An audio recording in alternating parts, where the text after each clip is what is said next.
Hello साथियों, आप लोगों का स्वागत है गज केसरी बायो क्लासेस में। और आज हम शुरू करेंगे असंग जनन। चैप्टर नंबर 2 चल रहा है। और इसमें हमने कल काफ़ी कुछ पढ़ दिया था।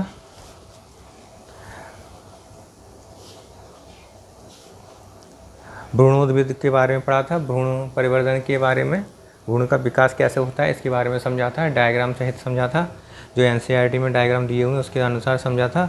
और आज हम पढ़ेंगे असंग जनन, एपोमिक्सिस क्या होती है।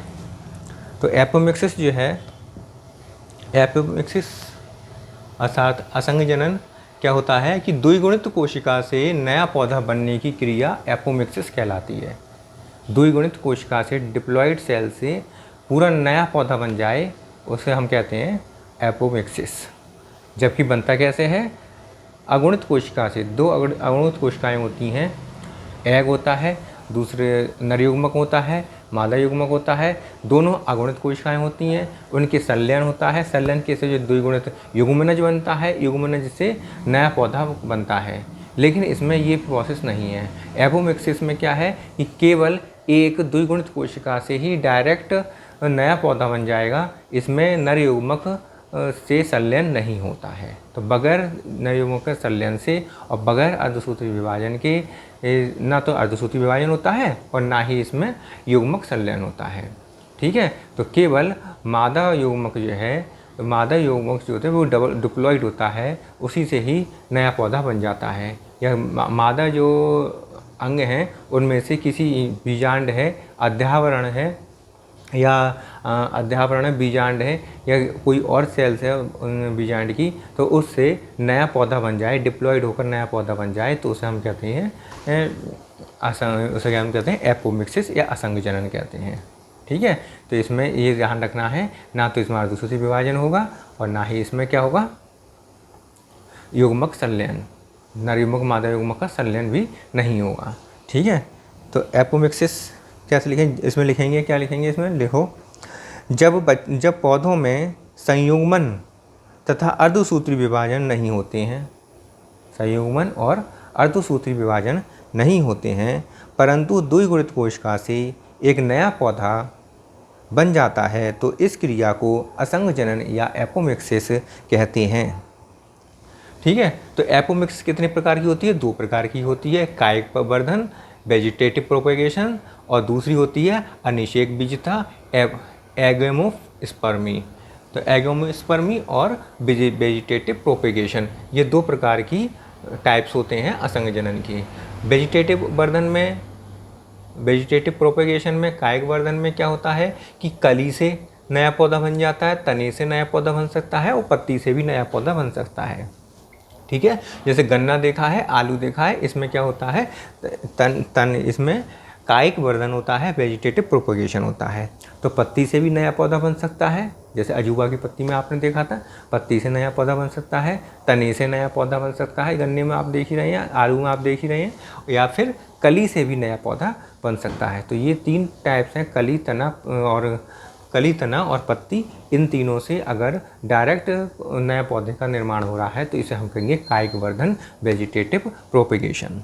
तो ये एक टाइप है किसका? असंग जनन का, एपोमिक्सिस का टाइप है। ठीक है, तो इसमें लिखेंगे, इसमें कली, तना तथा पत्ती या जड़ से नया पौधा बनता है, अर्थात किसी प्रकार के बीज की आवश्यकता नहीं होती है। इसमें नए नवोद्भिद के सभी गुण मात्र पौधे के ही समान होते हैं, अर्थात नया पौधे के जितने भी गुण होते हैं वो मदर पौधे के समान ही होते हैं, जैसे गन्ना, आलू आदि। ये हो गया कायिक वर्धन, वेजिटेटिव प्रोपेगेशन। अब अगला आता है अनिषेक बीजता, एगेमोस्पर्मी या अनिषेक बीजता। तो अनिषेक बीजता में क्या होता है कि इसमें जब लैंगिक जनन की अनुपस्थिति होती है, लैंगिक जनन नहीं होता है और बीज का निर्माण हो जाए, लैंगिक जनन भी ना हो और बीज का निर्माण हो जाए, तो इसे हम क्या कहेंगे? एगेमोस्पर्मी कहेंगे। निषेचन ना हो, लैंगिक जनन ना हो या निषेचन ना हो और बीज भी बन जाए, तो इसलिए अनिषेक मतलब निषेचन ना हो, बीजता मतलब बीज बन जाए, बिना निषेचन के ही बीज बन जाए, बिना लैंगिक जनन के ही बीज का निर्माण हो जाए, तो इसे हम क्या कहेंगे? अनिषेक बीजता कहेंगे इसे। तो इसमें लिखेंगे जब लैंगिक जनन की अनुपस्थिति में बीज का निर्माण होता है, अर्थात बीज के बनने में विभाजन और संयुग्मन दोनों ही क्रियाएं नहीं होती हैं, तब इसे हम अनिषेक बीजता कहते हैं। और ये कितने प्रकार की होती है? 4 प्रकार की होती है। अनिषेक बीजता 4 प्रकार की हो सकती है। पहली होती है अपस्थानिक भ्रूणता। अपस्थानिक भ्रूणता मतलब एडवेंटिव एम्ब्रियोनी। इसमें क्या होता है कि इसमें बीजांड के किसी भी भ्रूण जो बनेगा वो बीजांड के किसी भी द्विगुणित कोशिका से, बीजांड का कोई सा भी द्विगुणित कोशिका हो उससे भ्रूण का निर्माण हो जाए, या फिर सिनर्जिट से भ्रूण का निर्माण हो जाए, एंटीपोडल कोशिकाओं से, एंटीपोडल जो कोशिकाएं होती हैं उनसे भ्रूण का निर्माण हो जाए। तो 3 तरीके से भ्रूण का निर्माण हो सकता है अपस्थानिक भ्रूणता में। एक तो सिनर्जिट से भ्रूण का निर्माण हो सकता है, एंटीपोडल कोशिकाओं से भ्रूण का निर्माण हो सकता है, और बीजांडकाय से या अधावरण इनसे भ्रूण का निर्माण हो सकता है। जो सिनर्जिट से भ्रूण का निर्माण होता है, अपस्थानिक भ्रूणता जिसमें सिनर्जिट से भ्रूण का निर्माण होता है, वो किसमें देखा गया है? एरिस्टोलोकिया में देखा गया है। अपस्थानिक भ्रूणता से एंटीपोडल कोशिकाओं से भ्रूण का निर्माण जो होता है इसे अल्मस में देखा गया है। और ऐसे ही बीजांडकाय से भ्रूणता या अध्यावरण से नए भ्रूण का निर्माण जो होता है, नए पौधे का निर्माण होता है, वो किसमें देखा गया है? नींबू और आम में देखा जाता है। तो ये अपस्थानिक भ्रूणता 3 टाइप की हो गई। अब अनिषेक बीजता 4 टाइप की होती है। अब जो पहला है अपस्थानिक भ्रूणता। अपस्थानिक भ्रूणता को इंग्लिश में कहते हैं एडवेंटिव एम्ब्रियोनी। एडवेंटेड एम्ब्रियोनी 3 प्रकार से हो सकती है। सिनर्जिट से भ्रूण बन जाए तब भी एडवेंटिव अपस्थानिक भ्रूणता, अगर एंटीपोडल से बन जाए भ्रूण तब भी, और अगर अध्यावरण या फिर बीजांडकाय से कि किसी भी द्विगुणित कोशिका से भ्रूण बन जाए तब भी हम इसे कहेंगे अपस्थानिक भ्रूणता। दूसरा आता है द्विगुणित बीजाणुता। द्विगुणित बीजाणु इंग्लिश में कहते हैं डिप्लोस्पोरी। डिप्लोस्पोरी अर्थात क्या है? द्विगुणित बीजाणुता। इसमें क्या होता है कि अर्धसूत्री विभाजन नहीं हो, किसमें? मात्र कोशिकाओं में, गुरु बीजाणु मात्र कोशिकाओं में। तो गुरु बीजाणु मात्र कोशिकाएं जो हैं MMC, गुरु बीजाणु मात्र कोशिकाएं जो हैं इनमें अर्धसूत्री विभाजन होता था तो 4 कोशिकाएं बनती थीं। उन 4 कोशिकाओं को टेट्राड कहते थे। और इस तरह से ये हमने देखा था पहले नॉर्मल कंडीशन में। लेकिन इसमें क्या होगा कि गुरु मात्र कोशिकाओं से का अर्धसूत्री विभाजन नहीं होगा। जब अर्धसूत्री विभाजन नहीं होगा तो जो भी कोशिकाएँ बनेंगी वो द्विगुणित ही बनेंगी। उन द्विगुणित कोशिकाओं से भ्रूण कोश का निर्माण हो जाए। तो भ्रूण कोश का निर्माण, पहले तो भ्रूण कोश का निर्माण होगा ना। तो भ्रूण कोश का जो निर्माण होगा, तो भ्रूण कोश का जो निर्माण होगा उसमें हर एक कोशिका कैसी होगी? द्विगुणित ही होगी। MMC मतलब जब गुरु बीजाणु मात्र कोशिका मेगास्पोर मदर सेल्स की जो द्विगुणित कोशिकाएँ हैं उनका अर्धसूत्री विभाजन हुआ ही नहीं है, तो उससे जो भ्रूण कोश बनेगा वो भ्रूण कोश की कोशिकाएं सारी की सभी डिप्लॉयड होंगी, द्विगुणित होंगी, और उनसे जो भ्रूण का निर्माण होगा उसको क्या कहेंगे? उसका जो निर्माण होगा उसे हम कहेंगे द्विगुणित बीजाणुता। तो इसमें जो लिखेंगे जब अर्धसूत्री विभाजन के बिना ही गुरु बीजाणु मात्र कोशिका से भ्रूण कोश या एम्ब्रियो सैक का निर्माण होता है, तब इस प्रकार बने भ्रूण कोश की सभी कोशिकाएं द्विगुणित होती हैं, डिप्लॉयड होती हैं। इसके जो अंड का विकास हो वो कैसा होगा? वो भी द्विगुणित ही होगा। द्विगुणित होता है और बगैर नर युग्मक के संयुग्मन के ही भ्रूण का निर्माण हो जाता है। इस प्रकार इसे हम द्विगुणित अनिषेक जनन भी कह सकते हैं। तो इसे हम क्या कह सकते हैं? द्विगुणित अनिषेक जनन भी कह सकते हैं। दूसरा नाम इसका यह है डिप्लॉयड पार्थिनोस्पोर, पार्थिनोजेनेसिस भी कहते हैं। उदाहरण इसका क्या होगा? यूपेटोरियम। उदाहरण क्या होगा इसका? यूपेटोरियम। ठीक है। तीसरा आता है अगुणित अनिषेक जनन। अगुणित अनिषेक जनन में आप देखिए, अगुणित जनन में क्या होगा?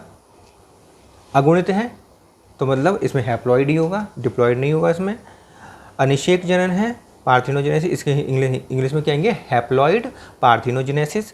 इसमें क्या होता है कि जो एग सेल है वो हैप्लॉइड है, हैप्लॉइड ही होती है। नर युग्मक का तो संलयन होता है, लेकिन यह संलयन तो होगा ही नहीं, क्योंकि हम पहले बता दिए अंगसंलयन में संलयन नहीं होता है। जब संलयन नहीं होगा तो एग सेल जो है वो हैप्लॉइड है, अगुणित है, उसी से ही डायरेक्ट भ्रूण का निर्माण हो जाएगा और नए पौधे का निर्माण होगा। तो इस प्रकार जो भ्रूण बनता है वो हैप्लॉइड भ्रूण होता है, और हैप्लॉइड भ्रूण होने के कारण उसमें वो बंध्य होता है, बंध्य अर्थात स्टेराइल होता है। और ये किस में पाया जाता है? धतूरा में।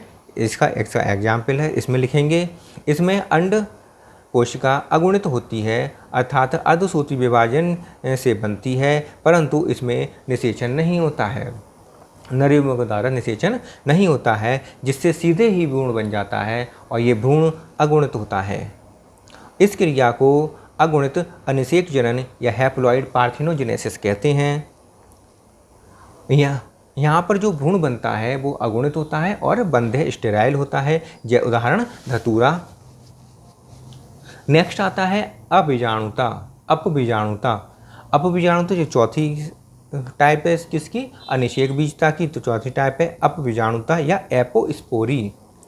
एपोस्पोरी इसमें क्या होता है कि बीजांडकाय की किसी भी कोशिका से, बीजांडकाय की किसी भी द्विगुणित कोशिका से सीधे सीधे भ्रूणकोश बन जाता है, और भ्रूणकोश बनने के बाद भ्रूणकोश बन जाता है, और इसमें जो भ्रूणकोश बनता है उसमें अंडकोशिका कैसी होती है? डिप्लॉयड होती है, और उसमें नर युग्मक का कोई रोल नहीं होता, नर युग्मक का संलयन नहीं होता है, सीधे सीधे अंडकोशिका से फिर भ्रूण का निर्माण हो जाता है। मतलब कहने का ये कि बीजांडकाय की द्विगुणित कोशिका से भ्रूणकोश का निर्माण होता है, और भ्रूणकोश जो होता है उसकी द्विगुणित होता है। द्विगुणित होने के कारण उसमें नर युग्मक का संलयन नहीं होता है, जिससे कि इसे क्या कहते हैं, इसमें भ्रूणकोश में अंडकोशिका में नर युग्मक का संलयन नहीं होता है, जिससे कि अंडकोशिका से सीधे सीधे भ्रूण का निर्माण हो जाता है। तो इसमें लिखेंगे, इसमें बीजांडकाय की कोई भी कोशिका असामान्य व्यवहार करने लगती है। कोई भी कोशिका, कोई सी भी कोशिका हो सकती है, असामान्य व्यवहार करने लगती है और विभाजित होकर भ्रूणकोश का निर्माण करती है। भ्रूणकोश का एम्ब्रियो सैक का निर्माण करती है। भ्रूणकोश की सभी कोशिकाएं द्विगुणित होती हैं, और इस भ्रूणकोश का अंड जब बिना नर युग्मक के संलयन से ही भ्रूण का निर्माण कर लेता है, तब इसे अपबीजाणुता एपोस्पोरी कहते हैं। उदाहरण कैपिस। उदाहरण क्या है? कैपिस। ठीक है, तो यहाँ तक आपका ये पूरा हो गया। आज असंग जनन कंप्लीट हो गया, एपोमिक्सिस कंप्लीट हो गया। तो इसमें पेपर में बहुत ज़्यादा क्वेश्चन आते हैं, टिप्पणी भी आती हैं, ये आप इस पर ध्यान रखिएगा और सही से इसे याद कर लीजिएगा। तो अगर आपको मेरा चैनल मेरा वीडियो अच्छा लगा हो तो लाइक कर दीजिए, शेयर कर दीजिएगा अपने साथियों के साथ। और अगर पहली बार आप मेरे चैनल पर आए हैं तो आप इसे क्या करें, तो इसे सब्सक्राइब कर लें, और उस सब्सक्राइब करने के बाद जो सामने घंटी का बटन है उसे ज़रूर दबा दें, जिससे कि आपके पास नोटिफिकेशन ज़रूर आ जाए। ठीक है, तो इस प्रकार मैं आज का वीडियो यहीं पे समाप्त करता हूँ। दूसरा वीडियो जो बनेगा वो अगला बनेगा बहुभ्रूणता के ऊपर। आज का वीडियो यहीं पर हम समाप्त करते हैं। ठीक है, लेकिन सब्सक्राइब जरूर कर लीजिएगा चैनल को, और अगर सही पसंद आता है तो लाइक ज़रूर कर दें, और शेयर तो ज़रूर करना ही करना है आपको, हर साथी के साथ, हर स्टूडेंट के साथ, जो जिसे भी आप जानते हैं, दोस्त हैं आपके, सबके साथ आप इसे शेयर कर दें। ठीक है, बाय बाय बाय, टाटा।